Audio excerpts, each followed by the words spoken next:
Halo Rek, ya apa kabar? Aku harap kalian sehat selalu, dilancarkan rezekinya semua. Amin, amin, amin. Perkenalkan nama saya Angga, host magang. Cailah host magang.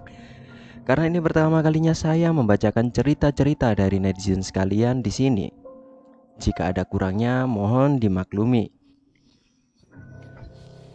Oke, jadi cerita pada episode kali ini berjudul Penghuni Makam Keramat. Assalamualaikum warahmatullahi wabarakatuh. Waalaikumsalam.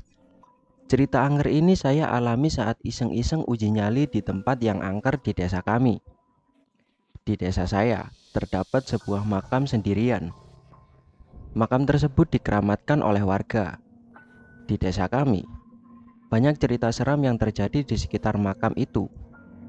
Dan sampai saat ini pun, di makam itu masih digunakan oleh orang-orang yang ingin mencari jin untuk dipelihara atau mencari ilmu hitam di makam itu.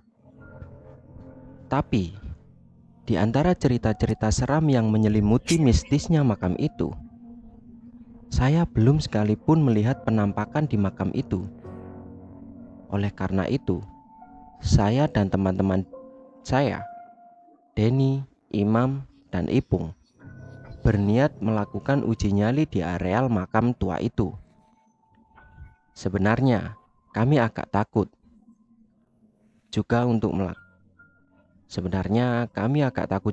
melakukan uji nyali di tempat seperti itu. Tapi rasa penasaran kami mengalahkan rasa takut kami. Gimana toh? Malam Jumat Kliwon nanti, jadi kan kita uji nyali di makam tua itu? Jadi dong Den. Imam dan Ipung gimana? Berani nggak mereka? Mereka siap lah pokoknya.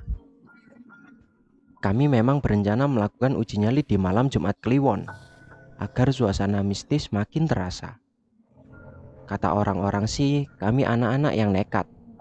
Sering kami melakukan uji nyali di tempat-tempat yang angker.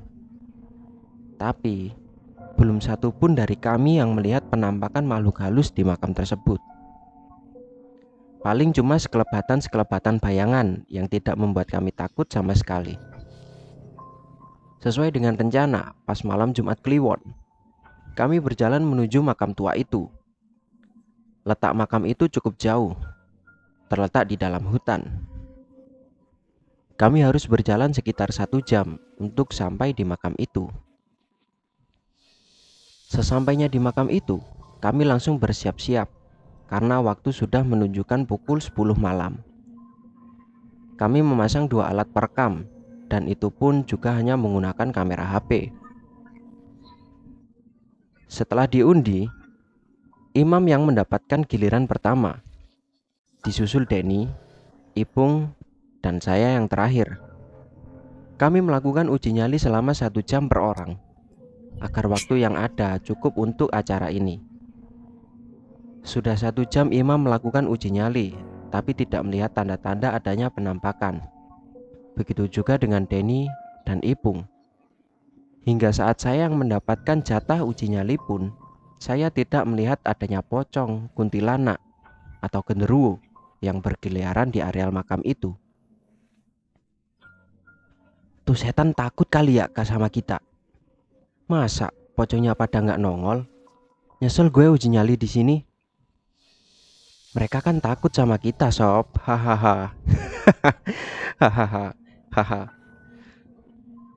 Terus Denny bilang tuh, ya udah kita pulang yuk. Mereka pengecut gitu. Sambil terus mengumpat, kami berjalan pulang. Dan meski waktu masih menunjukkan pukul 2 malam, kami pulang dengan rasa kesal dan marah karena kami tidak mendapatkan apa yang kami harapkan. Kami sudah berjalan sekitar setengah jam, tapi sepertinya hanya melewati tempat yang itu-itu saja.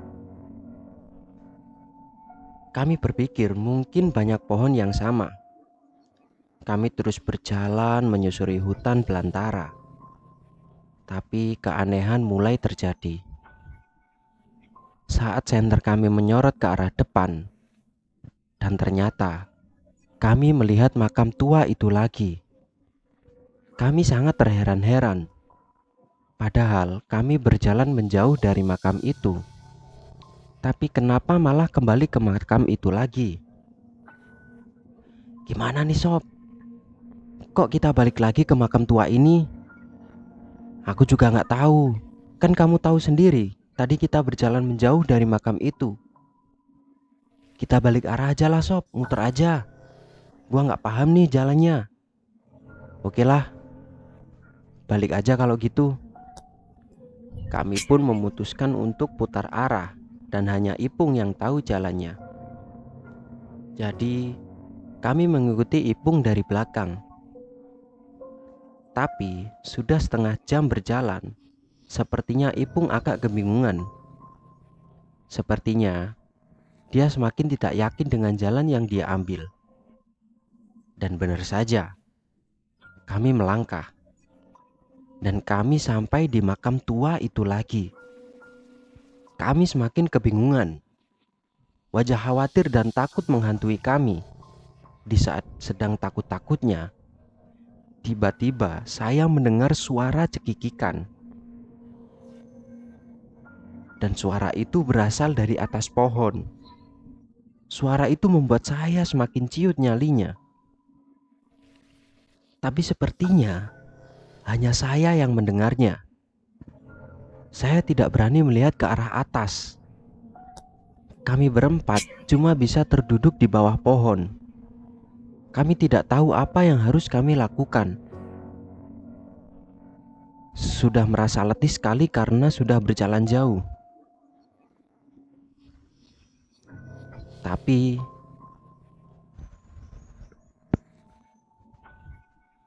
sepertinya hanya saya yang mendengarnya. Saya tidak berani melihat ke arah atas. Kami berempat cuma bisa terduduk di bawah pohon. Kami tidak tahu apa yang harus kami lakukan. Kami sudah merasa letih sekali karena sudah berjalan jauh. Tapi di situ-situ saja tempatnya. Kami hanya terdiam. Tidak ada sepatah kata pun yang muncul terucap dari mulut kami. Saat suasana sedang hening, tiba-tiba suara cekikan itu terdengar lagi. Suara semakin keras dan terasa semakin dekat dan mendekat ke arah kami. Tapi lagi-lagi hanya saya yang mendengarnya. Bulu kuduk saya sudah mulai merinding, sangat merinding.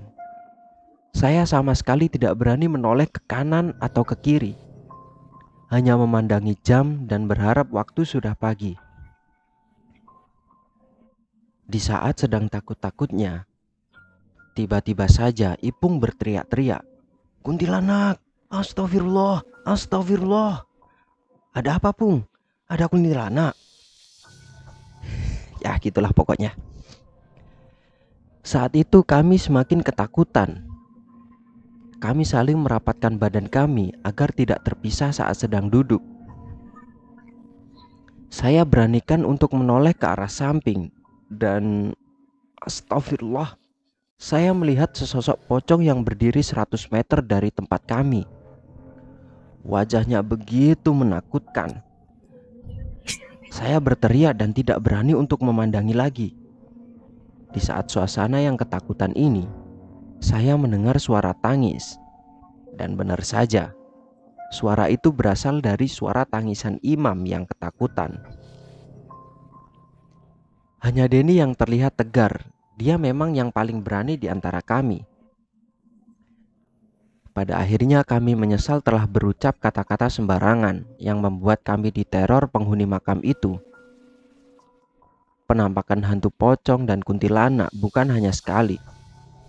Yang membuat kami semakin ketakutan ketika tiba-tiba ada angin yang sangat kencang dan diiringi penampakan genderuwo yang badannya sangat besar dan tinggi sekali, serta matanya yang merah menyala seperti sangat marah sekali kepada kami.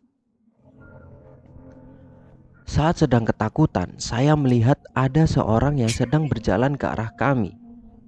Dan ternyata itu adalah Mbah Wongso, penjaga atau juru kunci dari makam tua itu. Saya dan teman-teman sangat bersyukur sekali karena mendapat pertolongan dari Mbah Wongso yang menemukan kami.